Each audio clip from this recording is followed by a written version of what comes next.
author and motivational speaker. Wes is joining us ahead of his keynote and the Celestial Gala benefit for Together Weekend's Edition Recoveries Program, where he'll be inspiring the audience with his message of perseverance and positive impact. So let's welcome him and talk about some exciting news, as well as we've got the latest children's album dropping today. So let's welcome him. First of all, what an absolute honor it is to have you here, Wes. Welcome to Shere-E-Punjab Radio. Well, yo, I don't know how to say your smile lights up the room in Punjabi, but I just try to say your smile lights up the room when I glance like that. Thank you so much. Thank you so much. How are you doing? I feel blessed. I used to live in. My son was born in Vancouver. Yeah, that's right. So, yeah, we have family roots. Here. You've got roots here. Yeah, definitely. And you know what? And being Canadian, your roots are Canadian, so it's such an honor to have you representing it. Honestly, is.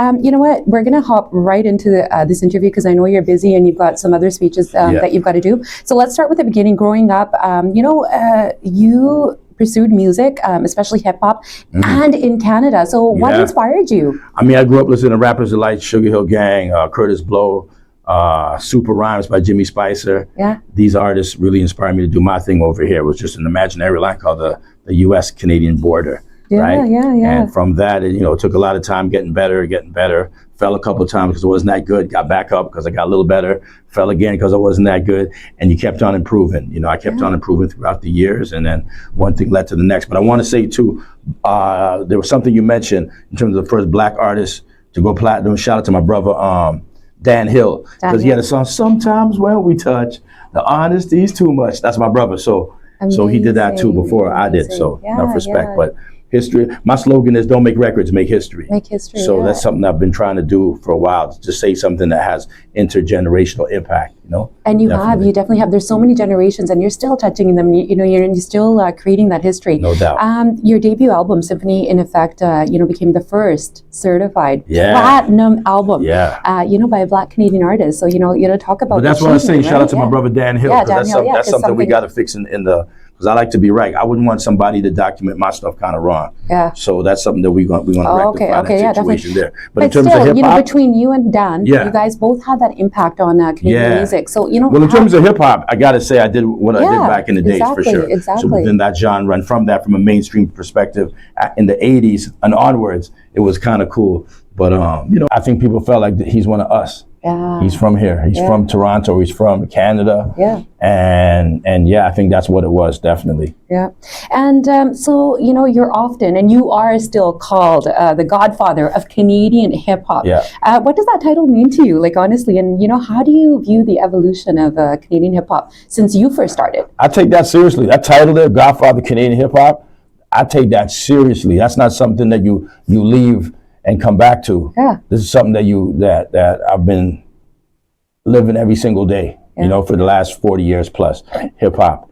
And that's, when I say legacy work is daily, weekly, monthly, and yearly. Mm-hmm. So that's kind of where I'm at with that. So I take it seriously, represent Canada. When you say 40 years plus, that sounds like a long time, doesn't it? Because I'm 56, I'll be 57 next year. Wow, you don't even look amazing. Born 1968. Oh, wow. And I've been doing this for a minute, man. So my whole thing is, like I said, don't make records, make history. We have the opportunity right now, all of us, to do something that makes impact, Yeah, and it heavily, and you've impacted even the South Asian culture. When you think now, our Punjabi songs that we listen to, right? There's some sort of hip hop or rap that's integrated into them. And I hear a lot of your music is in some of our, of course, it's inspired by you. And well, that's the thing with hip hop. That's hip hop. We take different styles of music and put words on it, put beats on that, So when you look at South Asian music now, and I'm pretty sure you kind of have here and there, when you're scrolling or you look at it, how does it feel, or how does it seem, or what do you think when you kind of hear it, or you kind of see these big mainstream artists now, they're hitting these like Coachella, we've got Diljit and these guys going out there, So when you see now these brown artists coming out and kind of but you've been there already. Yeah, so I just feel like I know the feeling of when something is from its infancy, but we know about it. Yeah. But now the world is getting, first of all, locally is beginning to know about it. Yeah. Then nationally, then internationally. Like a good friend of mine is Russell Peters. I remember when he was just telling jokes back in the days in Toronto, just telling jokes, making people laugh. So to see that evolve, not just around the way, but locally, nationally, internationally is a beautiful thing. So I said the same thing with your genre of music, where it starts off where you guys know about it, then wait a minute, it catches on, it just spreads, and the ripple effect is something that's awesome to watch. Would you ever consider, collaborating with with the right joint? With the right joint, I would definitely. Yeah, absolutely. That would be amazing to have you collaborate with them. Let's talk a little bit more about your acting and your writing and expanding your horizons, because you're just kind of a man of all trades here. So you've gone beyond music into acting and writing as well. And what led you to kind of explore these different paths? Because I heard a long time ago, you only have 15 minutes of fame. So the way I look at it, it took me longer than 15 minutes to write the first verse to let your backbone slide. So you're going to have to get used to the big nose. I'm going to be around for a long time. I love it. I love that. Doing different things, transcending, transforming, what I do from, music, letting hip hop be the launching pad for film and television. 8 years on Mr. D. Yeah. That was a TV series that I did. Right. I just did 3 seasons of Race Against the Tide, hosting that. Right. And then I got my own show. You heard about my cooking show? Your cooking show, yes. I've watched a couple of episodes of those. The Maestro Chef Wes. Yeah. And this is serious, because I don't make burgers. I make backbone sliders. You know what I'm saying? I make the sliders. I make backbone sliders fast. So from hip hop, that was the catalyst to do other things. And now I got, my children's album that's dropped today. Yes. November 1st. Yeah, man. Tell us a little bit more about that. The album's called Rhyme Travelers. Rhyme Travels, it's my fourth children's album. I love it, man. It just debuted #1 on iTunes. That's what I woke up to. How cool is that? I love it as to #1. And so, for young listeners now, right? I mean, that's huge. So, this project, what message do you hope to share with them? Well, Rhyme Travelers is about a father and son traveling, go through different times. I wanted to do this years ago when my son was like in the 3rd grade. He's grade 11 now, but I always want to do like a book about a father and son going through different time portals or battling aliens or whatever like that. Yeah. And I put that on the back burner for years. And then I thought about it, like, wait a minute, I got the 3 albums out already. Yeah. The Young Maestro joints. Maybe the next one could be Rhyme Travelers, and I just added on to all of that. So yeah, and I hope the parents are as cool as the other parents are as cool as you and their kids. It's amazing. So that dropped today. Today, November 1st. That's crazy. Congratulations on that. Your book, Stick to Your Vision. Yeah. Again, right? It comes down to your writing and is amazing motivational work that you've done. So, message. Again, we're talking about children. You're impacting young people as well, facing obstacles in their own journeys. Wes, talk to me about that. Well, that's the thing. A lot of times, obstacles, we're the ones who hold ourselves back. A lot of times, it's self-doubt that we have within ourselves. Definitely. You know what I'm saying?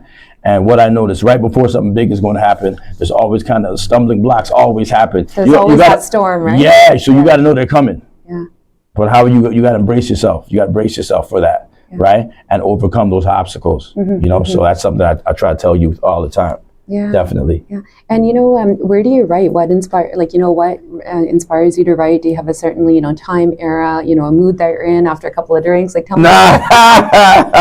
Depends. Like I usually come up with a concept first. Yeah. So and then once you come up with the concept, the words just find themselves, because mad will always rhyme with glad. But once you have a concept, an idea of something, right? That's how I start. I'm going to start doing like songwriting workshops when I get some time. Really? That'd be dope, yeah. Oh my goodness. So is this the first time we're ever hearing about it? I don't think No. Like there's certain things I want to do. It's just time. It's time, Like that that album, Rhyme Travelers, that was an idea I had years ago. Right. And then, and what I want to tell people out there listening, if you have an idea for a song, it might not work then, but don't throw that idea away. Keep that, because it was the right time. That could go on still. Yeah. So that's good. I mean, again, it comes to resilience, persistence, and I think that's played a big role in your life. Especially in the entertainment industry. So, and I think this is probably one of the reasons that you're speaking at the gala as well. Can you tell me sort of the Together Weekend's mission is about giving people a second chance, right? Exactly. And how has the idea of second chances shown up perhaps in your own life or in the lives of those that you admire? Well, first of all, I want to say a very special shout out to my good friend, Robbie. Robbie is the one who put me onto this whole Together We Can and suggested that they get me a part of it as well. So to me, it's just obstacles people have. I'm in the music business. There's a lot of my colleagues who suffer from substance abuse issues, what have you. And all I could do is just lead by example. And when you hear the words recover, like I was thinking about it, recover. It's like we have a cover, but then it's gone. It's gone, yeah. And then and we're susceptible to all kinds of entities, right? Totally. But if you could recover yourself, you see what I'm saying? Yeah. You could start revising and get to where you're supposed to be in the first place. Yeah, so there's so much you're exposed to. Yeah, man. So I hope I say something that resonates with everybody tomorrow. And much respect for you for that. You know, but that's the reason I'm here, man. Yeah. Let's talk about legacy and influence now. Okay. You know, looking at the next generation of artists and creators, you know, it's changed a lot since you first stepped foot into the industry, right? Since we were first listening to you. I mean, we never had YouTube. There was hardly anything. It was the radio. And then, you know, we used to know how to record those songs off the radio. We'd be lucky if we were allowed to go and buy an album because there'd only be one store in downtown. But, you know, what advice, young people who want to leave their own mark, especially in the Canadian music or media industry, you know, what kind of advice do you have? Because, you know, you are, you know, the OG. I mean, you said, you know, their own mark. Yeah. Right? I think that's very important, your own mark, because a lot of times, you know, I find it's cooler now to assimilate as to innovate. It's almost, you know what I'm saying? So if you want to have your own mark, you don't want to sound like somebody else. So what are you doing or saying differently than anybody else? Do you see what I'm saying? So I think, you know, I like what you said right there, because you answered the question right there. Do not be an assimilator, be an innovator. And that's what I try to do. Nobody told me to come out with the black tuxedo and the bow tie and all that. That was just me just trying to be different from everybody else. And the concept wrote itself, definitely. Amazing, amazing.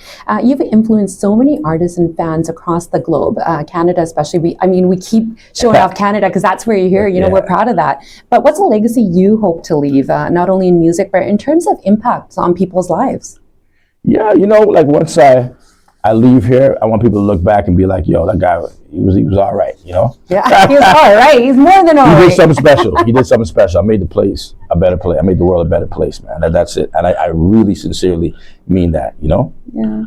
So, again, godfatherly advice, right? You know, your signature look, you know, what's people that don't take your advice? You know, what message do you have for them? I mean, you gotta take my advice. I don't know everything. Maybe you could teach me something. How about that? How about I take your advice? What you got for me? I just no, but you see what I'm saying, right? I never go into something like I know everything. I just know this is what worked for me. I got tons of points of references from the past, but I'm still willing to learn. That's the thing. I love it. No doubt. Let's do a little throwback to Let Your Backbone Slide. Your song still gets everyone moving. Like, we're sitting here and, you know, we were like literally all just jamming to the tune. You know, we've got our behind the scenes social media team and, you know, they've never heard it before in their life. He's, you know, from India. And you saw him. It was the first time he heard this song and he was literally just, you know, dancing to your music. So, I mean, music is very universal, right? It's like that one language of love. But, you know, have you ever used it as a secret weapon to clear the dance floor at family weddings or when it's time to use? I've done weddings before. I've done a couple weddings before. That was cool. Yeah, some cool times for that. But you made a good point, because like when I do music or performances, I always go into it like there's somebody here who never heard of me before. Yeah, right. Right? But I didn't know it was you. My man was so welcoming. I thought he was like, hey, Maestro, pleased to meet you. I didn't know you just met me. But that's good, right?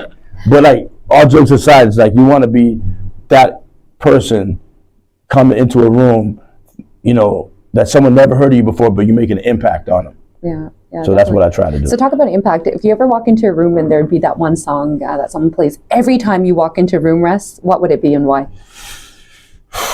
One of my songs, or just a song that I like? Any song. Stevie Wonder, man. Oh yeah, Stevie Wonder. Yeah, Sir Duke. Yeah. That's your song. Stevie Wonder is one of my favorite artists of all time. I love it. I love it.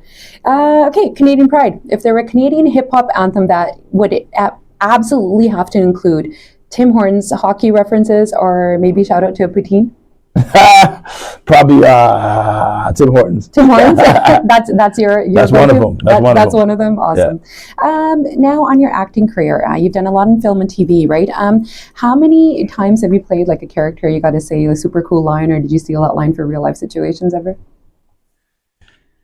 A couple of times, like I got to slip something in there, and it was like, okay, Wes, that could work. Yeah. Or okay, Wes, that can't work. I like it, but it can't work for TV. You know, one of them ones. You know what I'm saying? So yeah, a couple of times. You know, if you hadn't chosen this career, if you hadn't chosen hip hop per se, you know, what would Maestro Fresh Wes be doing right now? You know, high school gym teacher, Maybe. Curling champion? No, I know about curling champion, but I like being a teacher. Yeah? Hell yeah. I'd love to be a teacher. I think I miss my calling.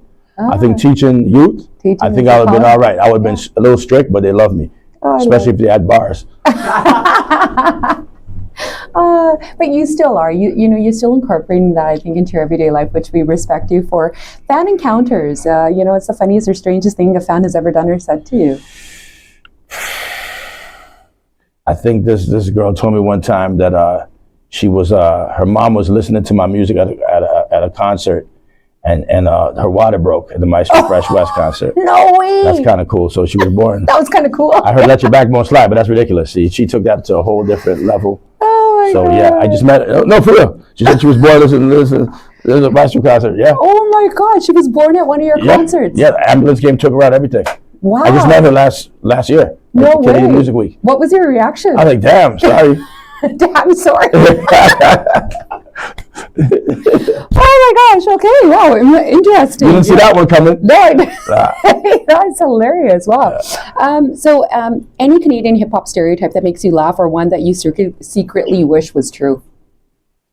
Any Canadian stereotype? Yeah. On hip-hop? Yeah. I mean, people think, Canada, like we're polite. It's just that our parents raised us. We have manners, that's all. Oh. But on a hip-hop tip, bar for bar, we're just as good as anybody. That's all. Don't underestimate what's coming over here. You know what I'm saying? And we're at the top of the global food chain when it comes to music right now. So, We are. respect. Well, right now, you've got, the Shere-E-Punjab and Pulse FM fans that are listening worldwide right now and locally here. Any message you want to give out, especially when it comes to, this gala, anything in life in particular. And, given the fact that there's so many different generations right now that you touched, I mean, personally, on a personal fact, I used to listen to you when I was in grade 8. Grade 7, grade 8. That's when, and that's when I've known you. And so when Amr first called me, and we have to thank Amr Ambit Randawa for arranging this. And, he mentioned you, any other, right now, because I'm so versed into the South Asian, I've lost touch with, hip hop and rap. But when he said your name, I instantly knew who you were. Thank you, yeah. And literally I was jumping up and down in my chair, and he knew the excitement I had. When he said, hey, he's in town.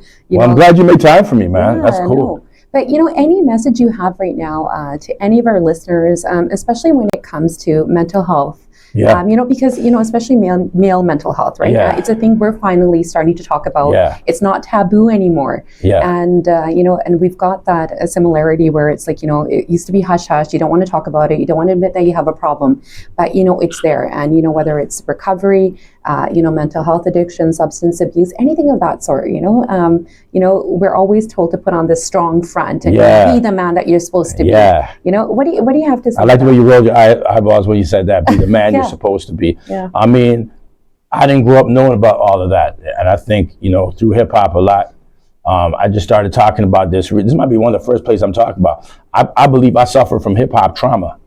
That's dope, right? Yeah. I'm onto something. Yeah, I believe I suffer from hip hop trauma. The reason why is it's not normal to have a hit record out and you're the first one out of your country. Mm-hmm. Not only your city. Yeah, out of your country. Out of your country. Yeah. Right? Yeah.